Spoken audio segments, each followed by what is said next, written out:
On December 14, 2025, China officially commissioned the Eastern Siberia Pacific Ocean Pipeline Extension 3, known in industry circles as ESPO3.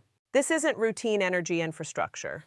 This is a 2,400-kilometer pipeline connecting Russian oil fields in eastern Siberia directly to refineries in northeastern China with capacity to transport 1.6 million barrels of crude oil per day. At current oil prices averaging approximately $87 per barrel, that's $139.2 million in daily oil flows, or approximately $7 billion monthly, or $58 billion annually. $50 billion annually in oil trade that bypasses every choke point American naval forces control, operates entirely outside the dollar financial system, and is functionally immune to U.S. sanctions short of direct military action against pipeline infrastructure on Russian or Chinese territory.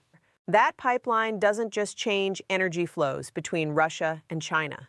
It fundamentally alters the strategic balance of power by demonstrating that American sanctions, the most powerful non-military tool in the U.S. geopolitical arsenal, can be rendered obsolete through patient infrastructure development. Let me be very specific about what this means. American sanctions power rests on two foundations: the dollar's role in global oil trade and American naval dominance over shipping choke points. Oil is priced in dollars, which means countries buying oil need dollars, which means dollar demand is constant and structural, which gives the U.S. leverage over global financial systems. And the majority of global oil trade travels by tanker through straits and canals where American forces can monitor or interdict shipments. ESPO3 eliminates both leverage points for the world's largest energy consumer. China no longer needs to purchase Russian oil in dollars because the transaction occurs through pipeline infrastructure operating under bilateral agreements. And China no longer needs to worry about American interdiction of Russian oil shipments because the oil flows through underground pipes rather than across seas where navies operate. This is the nightmare scenario American strategic planners have feared for decades: a major energy producer and a major energy consumer establishing direct physical connection that excludes American influence. And it just became operational with capacity to fundamentally reshape global energy security, sanctions effectiveness, and geopolitical power distribution. Let me show you exactly what this pipeline does, why it breaks American sanctions architecture, how it changes Chinese strategic calculations, and what the implications are for U.S. geopolitical leverage and global power dynamics. Chapter 1. The Infrastructure. China built ESPO3 is the final segment of a pipeline system that China and Russia have constructed over 2 decades specifically to create this strategic autonomy from Western energy systems. The original Eastern Siberia Pacific Ocean Pipeline, ESPO1, launched in 2009, connecting Russian oil fields near Taishet in central Siberia to the Pacific Ocean port at Kozmino. Capacity was 600,000 barrels per day. A branch line to China transported 300,000 barrels per day to refineries in Docking in northeast China. ESPO2, commissioned in 2018, doubled capacity to 1.2 million barrels per day and expanded the Chinese branch to transport 600,000 barrels per day.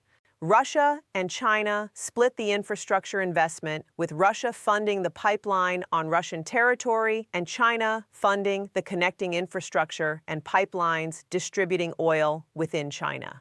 ESPO3, commissioned in December 2025, adds 1.6 million barrels per day in new capacity specifically dedicated to Chinese markets.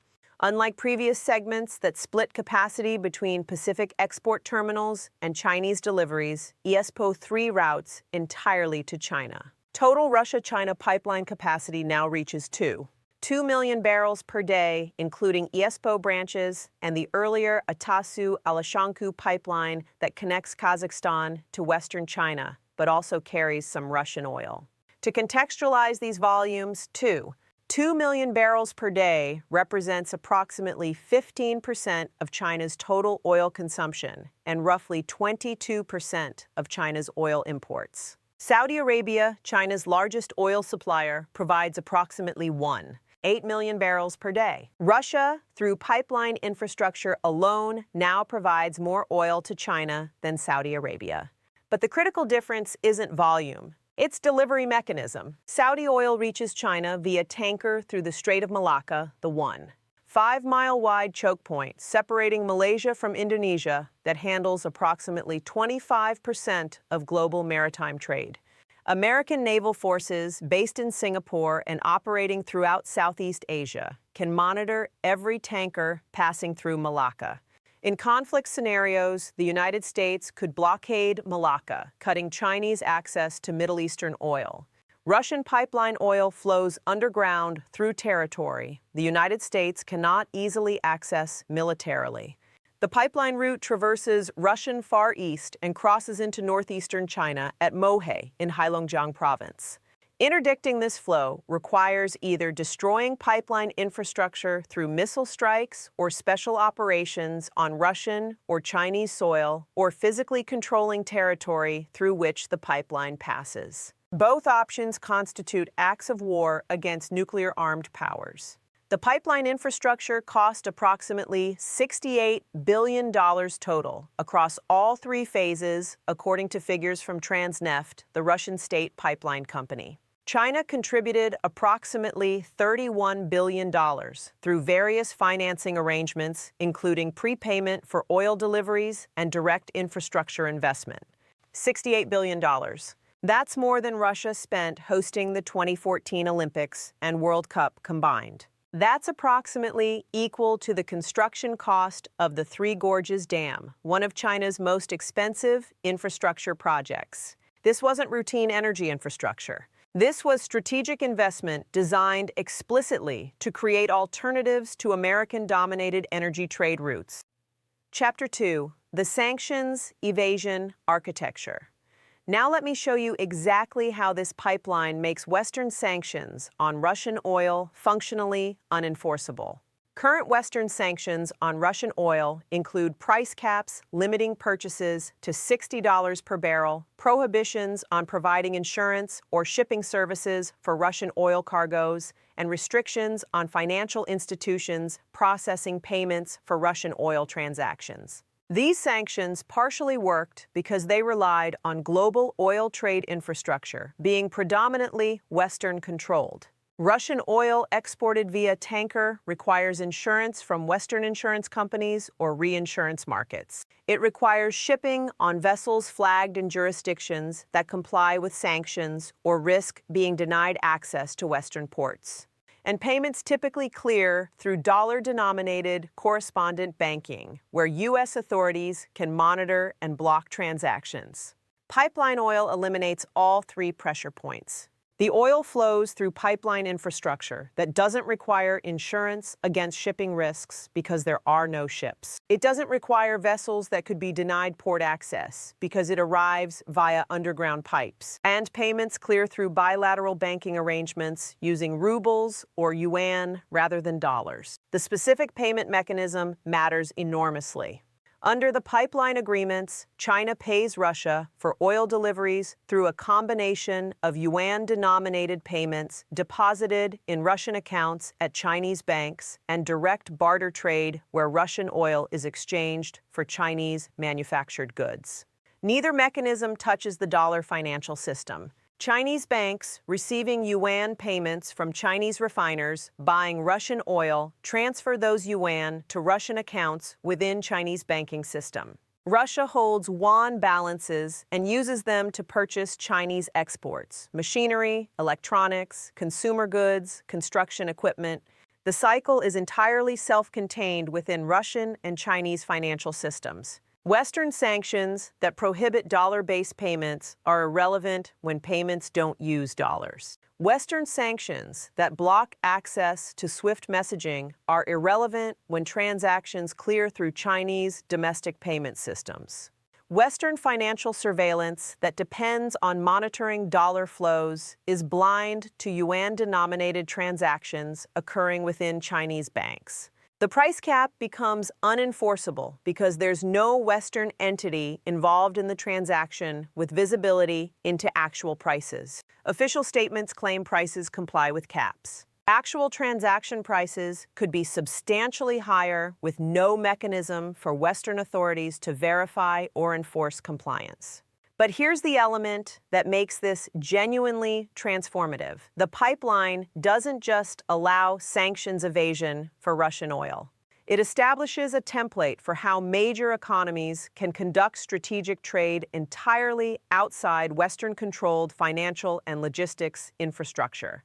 If Russia and China can trade 2 million barrels of oil per day through infrastructure that excludes Western oversight, other countries can replicate the model for other commodities. Iran could build pipelines to Pakistan and India. Venezuela could build pipelines to Brazil. Kazakhstan could expand pipelines to China. Each pipeline creates a bilateral trade channel immune to Western sanctions. The proliferation effect is what makes this genuinely alarming for American sanctions effectiveness. Sanctions work when they impose costs high enough to change behavior. But if target countries can maintain substantial trade through sanctions-immune infrastructure, the costs decline below the threshold where behavior changes. Chapter 3: The Energy Security Transformation. Let me walk through what this pipeline does to Chinese energy security and why it fundamentally changes Chinese strategic calculations. China's existential vulnerability has been energy dependence on imports that transit choke points American forces control. Approximately 78% of Chinese oil imports transit the Strait of Malacca, according to data from the U.S. Energy Information Administration. Another 12% transits the Strait of Hormuz before reaching Malacca. Combined, approximately 90% of Chinese oil imports pass through at least one strait where American naval forces could interdict shipments. This vulnerability has constrained Chinese geopolitical behavior for decades. Chinese military planners call it the Malacca Dilemma. In any serious conflict with the United States, American forces could blockade these straits and strangle Chinese economy by cutting oil imports. China maintains approximately 90 days of strategic petroleum reserves, enough to sustain the economy through short disruptions, but insufficient for extended conflicts. The vulnerability gives the United States massive deterrent power. Even if China develops military capability to challenge American forces in the Western Pacific, the United States retains ability to devastate Chinese economy through energy blockade. That deterrent has prevented Chinese aggression against Taiwan and constrained Chinese territorial assertions in the South China Sea.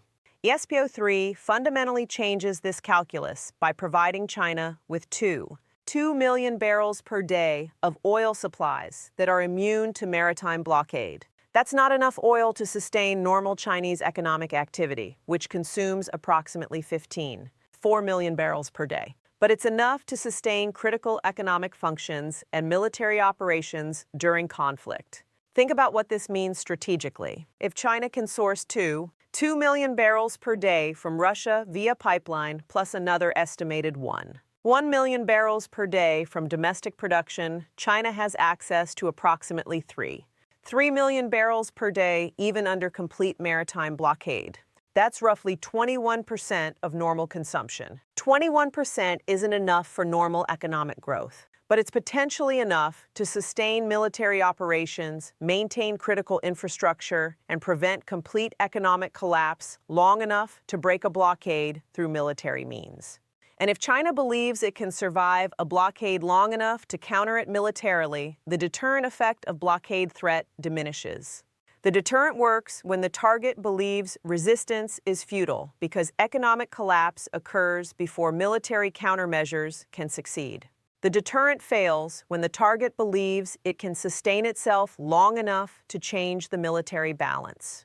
ESPO3 moves China from the first scenario toward the second scenario. Chinese military modernization over the past 2 decades focused heavily on anti-access, area denial capabilities, long-range missiles, submarines, and air defense systems designed to prevent American naval forces from operating near Chinese coast. These capabilities create potential to break a Malacca blockade if Chinese forces can sink or drive away American ships enforcing the blockade. Previously, even if China developed these military capabilities, economic vulnerability made using them suicidal. Attempting to break a blockade through military force triggers wider conflict that China couldn't sustain economically with oil imports cut. But if pipeline supplies provide enough energy to sustain the economy during extended conflict, attempting military blockade breaking becomes viable. This is how deterrence actually fails. Not through dramatic military confrontations, but through gradual erosion of vulnerabilities that made deterrent threats credible. The United States deterred Chinese aggression by threatening energy strangulation. China built infrastructure that reduces energy vulnerability enough to make the threat less credible. And with reduced credibility, Chinese willingness to accept risks that previously seemed unacceptable increases. Chapter 4. The Dollar System Implications. Now let me show you what this energy infrastructure does to dollar dominance and why it accelerates dollar erosion. The dollar's role as global reserve currency rests substantially on the dollar's necessity for oil trade. Oil is priced in dollars globally. Countries that want to import oil need dollars to pay for it. That structural dollar demand allows the United States to run persistent trade deficits without currency collapse because other countries accumulate dollars for oil purchases. The petrodollar system, established in the 1970s when Saudi Arabia agreed to price oil exclusively in dollars in exchange for American security guarantees, has been the foundation of dollar dominance for 5 decades. As long as oil trades in dollars, countries need dollars, which means dollar demand remains constant regardless of U.S. trade deficits. Pipeline infrastructure that allows major oil trade to occur outside the dollar system erodes that foundation. The 2 million barrels per day flowing through ISPO 3 represents approximately $70 billion in annual oil trade that no longer generates dollar demand. Russia receives yuan or barter goods instead of dollars. China pays yuan or goods instead of dollars. No dollars enter the transaction, $70 billion annually. That's not enormous relative to total global oil trade of approximately $2 trillion annually. But it's directionally significant, and the infrastructure creates a template for expanding non-dollar oil trade. Consider what happens if Iran builds pipelines to Pakistan and India, if Venezuela develops pipelines to Brazil, if Kazakhstan expands pipelines to China, and if Russia continues expanding pipeline capacity. Each project removes additional oil trade from dollar settlement.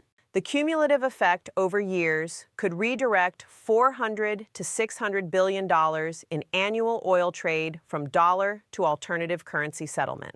$400 to $600 billion is approximately 20 to 30% of total global oil trade. If that volume shifts from dollar to alternative settlement, the structural demand for dollars from oil trade declines by 20 to 30%. That's substantial downward pressure on dollar value over time. The pressure manifests through interest rates. If dollar demand declines, U.S. Treasury yields must rise to attract buyers for Treasury securities. Every 1% increase in Treasury yields costs approximately $340 billion in additional annual interest expense on the $34 trillion national debt. If pipeline-driven dollar demand reduction forces yields 2 percentage points higher, annual interest expense increases by approximately $680 billion. $680 billion in additional interest expense annually. That's more than current defense spending. That's approximately equal to Medicare spending. That's fiscal pressure that forces either massive spending cuts, substantial tax increases, or inflation that erodes the real value of debt. But the more significant implication is geopolitical. Dollar dominance has allowed the United States to finance military presence globally and run trade deficits without immediate consequences. If dollar demand declines substantially, those advantages erode. The United States would face choices between maintaining military presence, financing social programs, or accepting currency depreciation. Chapter 5: The Russian Economic Lifeline. Let me show you what ESPO 3 does for Russian economic stability and why it makes Western sanctions far less effective at constraining Russian geopolitical behavior. Western sanctions on Russia, implemented after the Ukraine invasion, aim to devastate Russian economy by cutting Russia from global financial systems and restricting Russian energy exports. The sanctions partially worked initially. Russian GDP contracted approximately 1% in 2022, according to Russian official statistics, though independent estimates suggest larger contractions. But Russian economy proved more resilient than expected, contracting less than pessimistic predictions and actually returning to modest growth in 2023 and 2024. The resilience derived substantially from maintaining energy exports to Asian markets, particularly China and India. ESPO 3 solidifies that resilience by guaranteeing Russian access to Chinese markets regardless of Western sanctions pressure. The pipeline capacity of 6 million barrels per day generates approximately $58 billion in annual export revenue for Russia at current prices. That's nearly 10% of Russian GDP. $50 billion annually in guaranteed revenue that doesn't depend on Western market access, Western financial systems, or Western shipping infrastructure. Russia can sustain government spending, maintain social stability, and finance military operations with that revenue stream regardless of what additional sanctions the West imposes. This is the fundamental problem with sanctions as coercive tools. They work only if the target lacks alternatives. When alternative markets, payment systems, and logistics channels exist, sanctions become nuisances rather than existential threats. ESPO 3 provides Russia with alternatives sufficient to sustain the economy even under comprehensive Western sanctions. The pipeline also provides Russia with leverage over China. China becomes increasingly dependent on Russian energy supplies as pipeline capacity expands. That dependence gives Russia negotiating leverage in bilateral relationships and reduces Chinese willingness to pressure Russia on international issues where Chinese and Western interests might align.